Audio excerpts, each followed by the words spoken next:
dalaygon ang Ginoo sa atong mga kinabuhi. Padayon siya nga nagtiman, padayon siya nga nagamping sa imo ug sa ako nga kinabuhi sa tanan nga mubyo mo replay niini nga programa igsoon. Dalaygon ang Dios nga nagbutang kanato dinhi igsoon. Karon nga takna makigistorya na usab ang Ginoo kanato og igsoon, atong abrihan ang atong kasing-kasing, atong unahuna nga makakaon sa mga pulong sa Ginoo igsoon nga gikutlo dinis balang kasulatan kay nagingon ang Mateo 4:4, ang tao dili mabuhi sa pan lamang kundili sa matag pulong usab nga isulti sa Dios. Kinahanglan igsoon nga ang tao mukaon pisikal, mukaon pud siya espiritual igsoon.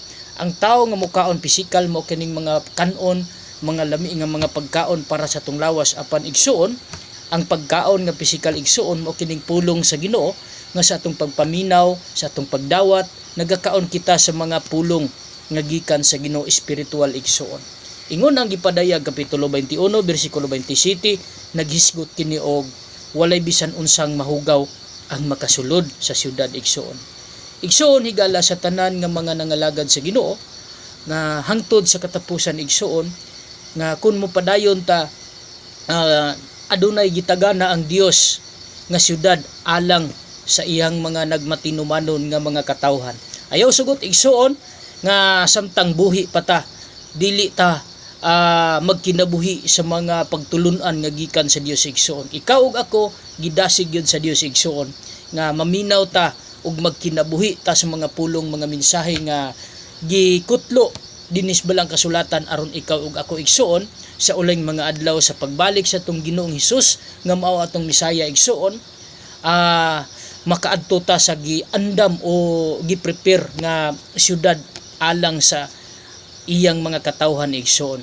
Mo nang giingon niya diri sa gipadayag kapitulo 21-27, apan walay bisan unsang hugaw nga makasulod sa syudad o bisan kinsa nga naghimog makauulang buhat o nagbakak ang pasudlon sa syudad, mao lamang ang mga tawo nga ang ngalan na hisulat sa libro sa kinabuhi sa nating karniro. Dalaygon ang pulong sa Ginoo. Dinhi gipaklaro igsoon nga walay bisan unsang hugaw ang makasulod o nagbakak ang pasudlon sa syudad nga gitagana sa Dios.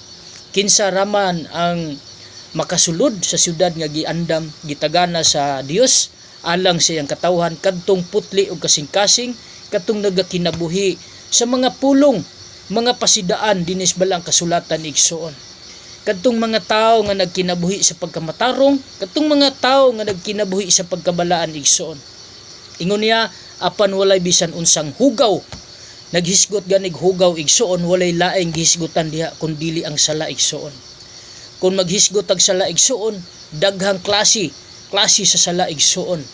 Klase nga sala sa binuhatan o sa hunahuna o sa kinaiya igsoon. Atong hisgutan igsoon nga ang Dios dili siya gusto nga adunay mga kaanakan niya o katawhan, ikaw nga nagtuo ug ako nga nagtuo, nga kun magkinabuhi ta diha sa sala igsoon, dili gayud kita makaadto sa gitagana nga pagapuy-an sa tanan nga mga Kristohanon. Ikaw, ako, ingon nga Kristohanon, dunay plano ang Dios sa atong mga kinabuhi. O gusto niya igsoon, ikaw ug ako makaadto igsoon. Ingon niya diri, walay bisan unsang hugaw nga makasulod sa syudad o bisan kinsa nga naghimog makauulang buhat o nagbakak, dili gusto ang Dios nga ang usa ka Kristohanon maghimo siya og makauulang buhat igsoon.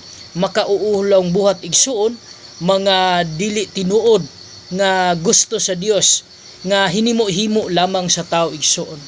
Igsoon, kung atong basahon ang unang Korinto 6 kapitulo 9, sa walay duha-duha na sayod kamo nga ang mga dautan dili makasulod sa gingharian sa Dios.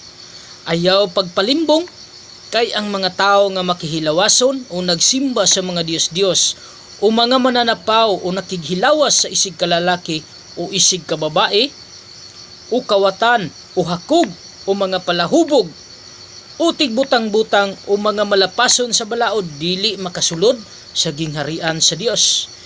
Gipaklaro dinhi mga igsoon nga sa walay duha-duha ang mga tao dili angayan nga magpalimbong. Ang mga butang nga makapalimbong sa tao kining sala igsoon. Kining pakighilawas, mga tao makihilawason igsoon. Aduna na siya bana, unya mga bit pa siya og lain pa nga bana igsuon. Aduna siya asawa apan mga bitsya ug dili niya asawa igsuon. Dili siya kasal, nakighilawa siya sa dili niya asawa. Nakighilawa siya sa dili niya bana, dili mosugot ang Ginoo igsuon. Kanang mga nagabuhat niya na igsuon, kung naa na sa tong kinabuhi ato ng kalimtan igsuon, magbag-o na ta igsuon, maghinulsulta, magtinarungta kay niining katapusang mga adlaw. Ang Dios daghang gigamit igsuon aron ikaw, dili lamang ako ang nakahibalo sa kamatuoran nga ang Dios hapit na mo balik igsuon. Gani gipanagna na niya igsuon kining timailhan sa atong kalibutan karon igsuon, nagapanghitabo na ug gisulti ka na ug gisaysay ng daan dinhi sa Biblia igsuon. Padayon ta mga nagsimba sa mga Diyos-Diyos o mga mananapaw, makighilawa sa isig kalalaki o isig kababae. Igsuon higala din higipaklaro nga dili mosugot ang Dios niadtong mga lalaki makighilawas og lalaki usab, ang babae makighilawas og usa ka babae, dili mosugot ang Dios niya na igsuon. Usa ka na siya kabakak og mga tinumo-tumo nga buhat ka na sa yawa igsuon. Dili ka na buhat sa usa ka Kristohanon igsuon. Apan sa atong kinabuhi, kung naanay nato makita sa atong kinabuhi igsuon, aduna pay panahon nga maghinulsulta igsuon. Kay nagingon ang buhat, busa hinulsuli ug biyae ang imong mga sala aron papason ang imong mga sala. Gusto sa Dios nga biyaan nato atong mga sala, biyaan nato atong mga dautan nga mga binuhatan, kay kini dili mosugot ang Ginoo igsuon. Hinumduman nato igsuon nga ang Sodoma ug Gomora gilaglag sa Dios tungod kay ang mga tao didtong dapita igsuon, ang mga lalaki nakighilawas ug usa ka lalaki usab igsuon. Usa ka na kabakak o usa ka na nga hugaw nga mga buhat atubangan sa Dios igsuon. Padayon ta o mga kawatan o hakog igsuon, dili gusto ang Dios sa mga tao nga dalo. Kay ang dalo igsuon, ingon diya sa Episo sa sulat ni Apostol Pablo, usa ka paagi sa pagsimba og Dios. Di ko, kung wala ko kalimot diya sa Episo 5 kapitulo 6 man siguro, nga ang paagi sa pagkahakog, paagi sa pagsimba sa Dios ato nang walaon igsuon. Mga palahubog kining mga tao igsuon nga kining atong lawas wala ta tuguti, nga ato kining hubgon igsuon, ato kining dauton igsuon, kay kining atong lawas mao kini templo sa Dios igsuon. Gani ingon ang Korinto nga wala ba kamo masayod nga ang inyong lawas mao ang templo sa Espiritu Santo? Ingon niya diha sa sumpay igsuon, gipalit na kamo. Mahal ang pagkapalit o gipalit na kamo og dili na kamo ang tag-iya niini. Ang Dios mo itag-iya sa atong kinabuhi. Ikaw ug ako igsuon nga karon sa atong kinabuhi atong makita ning pagkapalahubog igsuon, biyaan ta na igsuon. Og magbag-o na ta igsuon. Kay nganuman kung ato kining dauton ang templo sa Dios igsuon, ingon ang Biblia nga manubag ta sa ulahing mga adlaw igsuon. Ikaw ayaw sa imong kinabuhi basig nagtuo ka nga human nimo sa kamatayon, dili ka mga tubang igsuon, sultihan ta ka nga sa imong kamatayon karon ako mamatay karon, ang akong lawas sa ulahing adlaw pagbalik ni Ginoong Hesus, buhion pagbalik ang atong lawas ug kita mga tubang. Niingon ang Roma kapitulo 12 bersikulo 14 o Roma 14:12 ba to, nga ang busa ang tagsa-tagsa kanato maghatag og husay ngad sa iyang kaugalingon ngadto sa Dios. Ikaw ako mga tubang ta igsoon. Munang wala tay rason nga atong dauton pinaagi sa pag-inom, paghubog-hubog ang atong lawas igsoon, kay kita manubag ni ana at tubangan sa Dios igsoon. Ingon na diha tigbutang-butang mga dili mga tinuod nga mga istorya, mga tinumo-tumo aron lang madaot ang imong isig ka tawo ato kanang biyaan igsoon. Kay dili siya makasulod sa syudad nga giandam sa Dios. Kay nganuman ang pagbutang-butang usa ka na kalimbong sa yawa o usa ka na ka bakak nga makadaot ka sa imong isig ka tawo nga dili mga tinuod nga mga istorya, imo siyang daoton, butang-butangan, mao na siya igsuon. O mga malapason sa balaod dili makasulod sa gingharian sa Dios. Malapason sa balaod igsuon, kahibalo siya nga gisulti sa Biblia nga ayaw pagpanapaw, ayaw pagpangawat, ayaw pagkahakog, o ayaw pagsimba og laing Dios o ang babae kaslon sa usa ka babae, ang lalaki kaslon og usa ka babae. Ayaw itugot igsuon nga mahitabo kana sa imong kinabuhi. Karon pa lang daan igsuon atong hinulsulan o paminawon nato ang mga pulong nga gisangyaw, gipasabot sa tanan nga mga katawhan igsuon. Kay nagingon ang pulong dinha sa Gipadayag kapitulo 21 bersikulo 8, sa tawo nga dili magbuhat niini giisip sila nga talawan sa Dios. Ingon diri, apan ang mga talawan, ang mga wala magtuo, ang mga malaway, ang mga mamuno, ang mga makihilawason, ang mga salamangkiro, ang mga nagsimbag Dios ug tanang bakakon itambog gayud sa linaw nga kalayo ug asupre nga mao ang ikaduhang kamatayon.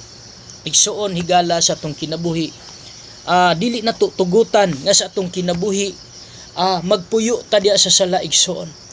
Kay ang gusto sa Ginoo igsuon, nakaabot kini nga mensahe, wala ni gipasabot igsuon nga gipaabot karon sa imong kinabuhi aron ka sudyaan, aron ka pakaulawan, niabot ni sa imong kinabuhi igsuon aron ka pahimangnuan sa Dios igsuon nga biyaan nato ning klase-klase sa buhat igsuon. Kay kini walay lugar, ingon diya sa 27, apan walay bisan unsang hugaw nga makasulod sa syudad o bisan kinsa nga naghimog makauulang buhat o nagbakak. Ang pasudlon lamang sa syudad ang tao nga ang ngalan ay sulat sa libro sa kinabuhi sa nating karniro.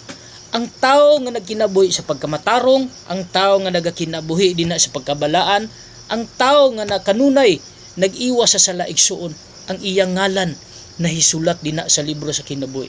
Og kana lang akong ma-share karon nga kagabhion igsuon, dalaygon ang Dios og ang Dios magapanalangin sa iyang pulong.